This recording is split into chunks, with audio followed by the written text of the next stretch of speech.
नमस्कार, राहुल का अग्निपथ देख रहे हैं आप। मैं हूं आपके साथ पूजा। राहुल गांधी ने फिर से एक बयान देकर दावा कर देश की राजनीति को गर्म कर दिया है। राहुल गांधी ने नया दावा पीएम मोदी को लेकर किया है। दरअसल आदिवासी की बैठक में राहुल गांधी ने कहा कि देश में बहुत बड़ी आर्थिक संकट आने वाली है। उनका कहना है कि महंगाई तेजी से बढ़ेगी, अर्थव्यवस्था पर भारी दबाव आएगा और हालात इतने खराब हो सकते हैं कि लोग अपने जीवन में ऐसी आर्थिक तबाही पहले कभी नहीं देखी होगी। राहुल गांधी ने यह दावा किया कि प्रधानमंत्री नरेंद्र मोदी 1 साल के भीतर प्रधानमंत्री पद छोड़ सकते हैं। उन्होंने कहा कि सरकार के पास हालात संभालने का कोई रास्ता नहीं बचा है। उन्होंने दावा करते हुए कहा कि मोदी सरकार आपातकाल जैसा कदम उठा सकती है। इसके अलावा राहुल गांधी ने चुनाव आयोग, न्यायपालिका और खुफिया एजेंसियों को लेकर भी बड़ा दावा किया। उन्होंने कहा कि इन संस्थानों के भीतर विद्रोह जैसी स्थिति है और कई अधिकारी उन्हें संदेश भेज रहे हैं कि सिस्टम का नियंत्रण कमजोर पड़ रहा है। तो आखिर क्यों राहुल गांधी ने ऐसा कहा? राहुल के इस दावे पर ही आज चर्चा करेंगे। मेरे साथ स्टूडियो में मौजूद हैं कैपिटल टीवी के एग्जीक्यूटिव एडिटर राजीव जी। सर, आपका बहुत बहुत स्वागत है। राहुल गांधी इस तरह का बयान क्यों दे रहे हैं? इस तरह के बयान के पीछे उनका मकसद क्या है? देखिए, मकसद तो साफ है, जो दिख रहा है। उनका मकसद है कि देश में अराजकता पैदा हो, क्योंकि चुनावी राजनीति में वो पिछड़ चुके हैं। तो अभी जो दावा कर रहे हैं कि जिन अधिकारियों के ऊपर राहुल गांधी पहले कहा करते थे कि नहीं, प्रधानमंत्री मोदी आईबी का इस्तेमाल करते हैं, रॉ का इस्तेमाल करते हैं, ईडी सीबीआई का इस्तेमाल करते हैं, ये सब उनके कब्जे में है और विरोधी दल के नेताओं के खिलाफ इन एजेंसियों का इस्तेमाल किया जा रहा है। तो उन एजेंसियों में बैठे हुए लोग अब राहुल गांधी के कैसे हो गए? या जुडिशियरी में बैठे हुए जज इनको मैसेज करके कह रहे हैं कि देखो, देश की आर्थिक स्थिति बहुत खराब है, लोग सड़कों पर उतरने वाले हैं और यहाँ की सेना, प्रशासन, पुलिस उसको कंट्रोल नहीं कर पाएगी। तो क्या किया जाएगा? प्रधानमंत्री के पद से इस्तीफा देंगे या फिर प्रधानमंत्री के पद से हटाया जाएगा या फिर देश से भगाया जाएगा, जैसे बांग्लादेश में हुआ शेख हसीना के साथ, जैसे नेपाल में हुआ विद्रोह, प्रदर्शन, हंगामा, उसके बाद हटना पड़ा प्रधानमंत्री को, जैसे श्रीलंका में पिछले कुछ समय पहले हुआ था। ये क्या राहुल गांधी यही बात कर रहे हैं? क्योंकि डेमोक्रेटिक पॉलिटिक्स में अगर बाय द वे आर्थिक हालात खराब हो गई, बहुत खराब हो गई, जैसे कि चंद्रशेखर के समय में हो गया था, जैसे कि संयुक्त मोर्चा की सरकार में हो गया था, आर्थिक स्थिति बेहद खराब हो गई, भारत को सोना गिरवी रख के लोन लेना पड़ गया। लेकिन क्या उस आर्थिक स्थिति खराब होने की वजह से सरकार गिर गई थी? प्रधानमंत्री तो वही थे। इकोनॉमिक रिफॉर्म लाया गया, इन्हीं की सरकार के समय में वित्त मंत्री बनाया गया मनमोहन सिंह को, और इकोनॉमिक रिफॉर्म लाया गया कि नहीं, आर्थिक बदलाव करना चाहिए, पॉलिसी में चेंज करना चाहिए, हमको फॉरेन डायरेक्ट इन्वेस्टमेंट को हमारे देश में कैसे आए उसके लिए व्यवस्था करनी चाहिए। और विदेशी जितनी संस्थानें भारत को लोन देती है, आईडीबीआई हो, वर्ल्ड बैंक हो, ये सारी संस्थानों ने दबाव बनाया, अपनी इकोनॉमी को खोलो, भारत के दरवाजे खोलो, विदेशी कंपनियों के लिए खोलो। हमने खोला, यानी इनकी सरकार ने खोला, और इन्हीं के सरकार के वित्त मंत्री बाद में प्रधानमंत्री बन गए डॉक्टर मनमोहन सिंह। उस समय आर्थिक सुधार हुआ था, प्रधानमंत्री नहीं बदले गए। तो आर्थिक सुनामी, अगर क्राइसिस आ जाएगी, उसके कारण तो प्रधानमंत्री इस्तीफा नहीं देंगे। क्योंकि यह कैसे कहा जा सकता है कि अगर आर्थिक संकट आ गया और उस समय प्रधानमंत्री इस्तीफा देकर कहीं जंगल में चले जाएं, तो देश को संभालने वाला कौन होगा? क्या अभी राहुल गांधी की नजर में या फिर पूरे देश की नजर में प्रधानमंत्री मोदी से बेहतर कोई व्यक्ति है जो कि देश को संकट के समय में संभाल सकता हो? अब तक तो संभाले, कोरोना के समय भी वैसे ही संकट था, संभालना पड़ा। अभी मिडिल ईस्ट क्राइसिस के समय में देश संभल रहा है और उसमें भी परिस्थिति वैसी नहीं आई कि लोगों को लगने लगे कि नहीं, हमारे गैस सिलेंडर खत्म हो चुके हैं, ये जितने भी फैक्ट्री है कॉमर्शियल गैस नहीं मिल रहे, फैक्ट्रियां बंद पड़ी हुई है, लाखों करोड़ों लोग घर में बैठकर कोई काम धंधा नहीं कर रहे, ऐसी स्थिति तो आई नहीं है। तो ऐसे में तरीका तो यही है जो ये बोल रहे हैं कि जो मुद्दे हम उठा रहे हैं, यानी कि सीबीएसई का मुद्दा, जो अपरिपक्व मानसिकता वाले बच्चे, जिनको पूरी तरह से इस डेमोक्रेटिक सिस्टम में पूरे सिस्टम समझ में नहीं आता कि कहीं भी कोई समस्याएं आती है तो उसका समाधान कैसे हो सकता है, राजनीति समझ में नहीं आती, उसे भड़काने की कोशिश, 10वीं क्लास के बच्चे को, 12वीं क्लास के बच्चे को अपने साथ बिठाकर प्रधानमंत्री मोदी के खिलाफ बुलवाते हो। ये आपका आधार। नीट के नाम पर आप फिर से विद्रोह प्रदर्शन करने की कोशिश कर रहे हो, और वो कॉकरोच पार्टी वाला अमेरिका से भागकर दिल्ली आकर प्रोटेस्ट करने की तैयारी कर रहा है, जिसके साथ ये सोनम वांगचुक भी जुड़ गया, जो लद्दाख को जलाने वाला है। और ये सारा का सारा ये सिस्टम जो इन लोगों ने बनाया विद्रोह प्रदर्शन का, वो सब राहुल गांधी के इर्द गिर्द जाता है। सोनम वांगचुक के ऊपर एनएसए लगा था, लद्दाख को जलाया, उसकी भी तैयारी दिल्ली मार्च की थी कि सैकड़ों हजारों लोगों को दिल्ली लेकर आएंगे, जाम करेंगे, दिल्ली में हंगामा करेंगे। जैसे लद्दाख में आगजनी की वैसे दिल्ली में भी की जा सकती थी। तो ये तो राहुल गांधी ने सोनम वांगचुक का समर्थन किया और आज छूटकर आया है तो कॉकरोच पार्टी वाले के साथ है। तो ये पूरा जो दिख रहा है कि चारों तरफ से क्या चल रहा है, अमेरिका की वो एजेंसियां देख रही है और अमेरिका में बैठे हुए वो बिजनेसमैन, सोरोस टाइप के लोग, वो देख रहे हैं कि भारत में सामान्य तरीके से सत्ता परिवर्तन तो हो नहीं सकता, और राहुल गांधी में वो कुव्वत भी नहीं है कि लोगों को अपने तरफ मोड़ सके और फिर चुनावी राजनीति में वो मोदी को हरा सके। तो ऐसी स्थिति में एक ही तरीका बचता है, और इमरजेंसी के हालात की बात कर रहे हैं।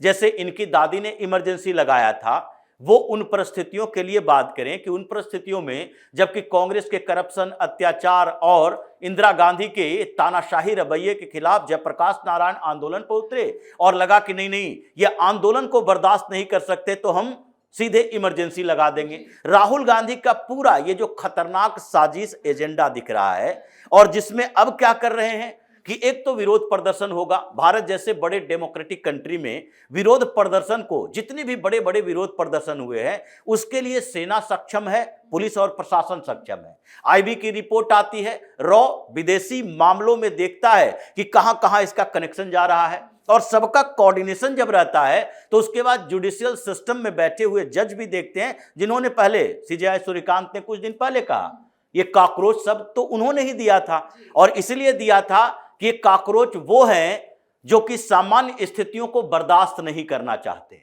ये सामान्य नहीं चाहते, ये गंदगी फैलाना चाहते हैं, और गंदगी में पैदा होने वाले ये काकरोच बताया था। इसीलिए क्योंकि ये गंदगी फैलाएंगे और उसके बाद उस गंदगी में पैदा करेंगे उन लोगों को जो कि सड़क पर आकर डेमोक्रेटिक सिस्टम को बदलने की कोशिश करें। अब ये सारे की सारी परिस्थितियां तो वही दिखाई पड़ रही है कि पहले प्रदर्शन के लिए उकसाओ, विदेशों से पैसा लाओ, यूएस चीन से डील करो, और उन लोगों से डील करो जो भारत में मोदी को बर्दाश्त नहीं कर रहे, पाकिस्तान से डील करो, और उसके बाद जब विरोध प्रदर्शन के दिशा तय हो जाए तो फिर कहां जाओ, फिर सीधे जाओ सिक्योरिटी एजेंसियों में, जिसमें फूट डालने की कोशिश कर रहे हैं कि नहीं, सिक्योरिटी एजेंसियों के अधिकारी की तरफ से मैसेज आ रहे हैं। किसके मैसेज आ रहे हैं ये तो बताना पड़ेगा, नहीं तो आईबी, रॉ और जितने सिक्योरिटी एजेंसी अलग अलग काम करते हैं, ये सब राहुल गांधी के खिलाफ केस करेंगे कि आपको बताना पड़ेगा कि आखिरकार हमारे डिपार्टमेंट में वो मोल कौन है, गद्दार कौन है, जो ऐसे मैसेज कर रहा है कि हम स्थितियों को कंट्रोल करने के लायक नहीं बचे। ये तो बताना पड़ेगा। जुडिशियल सिस्टम में बैठे हुए वो कौन से लोग हैं, कौन से जज हैं जो बता रहे हैं कि देश के हालात इतने खराब हैं कि अब कंट्रोल नहीं किया जा सकता, और इनको बताना पड़ेगा कि वो कौन से लोग हैं जिसके बारे में आप कह रहे हैं कि चुनाव आयुक्त की तरफ से हमें मैसेज आ रहा है। जिस चुनाव आयोग और जिन चुनाव आयुक्तों के लिए जितने इलेक्शन कमिश्नर हैं और चीफ इलेक्शन कमिश्नर हैं, उन सबके खिलाफ राहुल गांधी ने अब तक 20 से ज्यादा प्रेस कॉन्फ्रेंस किए हैं, अलग अलग घूमकर, कि नहीं ये मोदी को जिताने वाले, मोदी से सेटिंग करने वाले, ये भारतीय जनता पार्टी के इशारे पर काम कर रहे हैं। और वही चुनाव आयुक्तों में से कोई राहुल गांधी को मैसेज कर रहा है, तो ये बहुत ज्यादा तो है नहीं। लेकिन इसके पहले भी तो वो इस तरह का आरोप लगा चुके हैं। जब वोट चोरी का मुद्दा वो उठा रहे थे तो उन्होंने कई बार कहा कि चुनाव आयोग के अधिकारी कुछ हैं जो मेरे संपर्क में, उन्होंने मुझे ज्ञानेश कुमार के खिलाफ ये बोला। ये प्रोपेगेंडा और ये रणनीति तो राहुल गांधी की पहले भी देखी गई। देखिए, पहले उन्होंने जो बयान दे रहे हैं उसमें कितनी सच्चाई है वो जानना ज्यादा। देखिए, पहले उन्होंने जो बातें बोली, हाँ। जिन बातों का इशारा किया कि चुनाव आयोग की तरफ से हमें कुछ मैसेज आते हैं, मतलब चुनाव आयोग में बैठे हुए कुछ लोग जो उस सिस्टम में हैं वो हमें उनकी कमियों के बारे में बताते हैं। लेकिन आज वो चुनाव आयुक्तों की बात कर रहे हैं मैसेज के लिए कि डेमोक्रेटिक सिस्टम प्रभावित हो रही है और हम उसे कंट्रोल नहीं कर पा रहे हैं। यानी पहले जो मैसेज आता था वो आता था कि मोदी या बीजेपी के इशारे पर ये लोग काम कर रहे हैं। अब मैसेज आ रहा है कि बीजेपी की सरकार, मोदी की सरकार से चुनाव आयोग को भी सही तरीके से तालमेल नहीं है। ये मैसेज आ रहा है कि जितने खुफिया एजेंसी हैं उसके अधिकारी परेशान हैं कि अगर ऐसी स्थिति आ गई, ऐसे हंगामा हुए, तो उस समय हमारे पास वो सिस्टम नहीं है जो कंट्रोल कर सकें। तो इसका मतलब है कि वो इशारा कर रहे हैं उन लोगों को जो डरा हुआ है। जैसे ये दीपिके की बात है, कॉकरोच पार्टी वाला, वो भारत आकर विरोध प्रदर्शन करना चाहता है, लेकिन विरोध प्रदर्शन करने के लिए जो भारत आने की कोशिश किया, उसके लिए उन्होंने 2 बड़ी वकीलों से बात की और वकीलों से बात करते हुए कहा प्रोटेस्ट के लिए हमें समर्थन चाहिए आपका, कि हमें गिरफ्तार कर लिया जा सकता है। उसने पूरी सिस्टम बनाकर रखा है कि कौन प्रवक्ता होगा, कौन लोग हो, कि कौन संगठन चलाएगा। और उस सिस्टम में अब धीरे धीरे वो लोग भी जुड़ने लगे जो भारत में विद्रोह करते रहे हैं अलग अलग स्टेट में। अगर ये पूरे लोगों को जोड़ना है तो राहुल गांधी उसके मास्टरमाइंड दिख रहे हैं कि उसे संदेश दे रहे हैं, मैसेज दे रहे हैं कि देखो तुम आओ, तुम विरोध प्रदर्शन करो।